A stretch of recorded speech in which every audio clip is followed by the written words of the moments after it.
A la quarta pilona hi ha el pont maleït que no puc superar. Soc sols una baldufa, sense talla ni pes, que una viva xuclada arrenca i fa volar.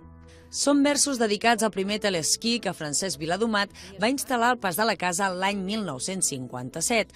I així Martadeu fa una mirada poètica als records d'una nena sorpresa per l'exotisme d'un poble aïllat i de temps extrem, on va arribar quan només tenia 6 anys amb els seus pares.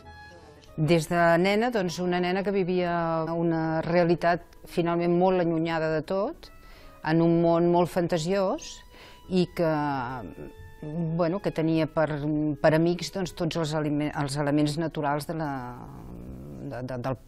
paratge que tenia allà davant. Per ell, el poble es va convertir en una aventura màgica on part de les seves vivències s'ubiquen al refugi xalet del Pit Blanc. Des que s'allotjaven els treballadors del telesquí, com venien els turistes, majoritàriament al principi francesos, que pujaven primer peu des de l'Hospitalet, es quedaven per allà, però és que allà també s'hi feien les misses, allà també repartiments de premis quan després van haver-hi curses d'esquí, també hi havia la infermeria. I entre els records, un convertit en poesia, l'arribada del mossèn els diumenges.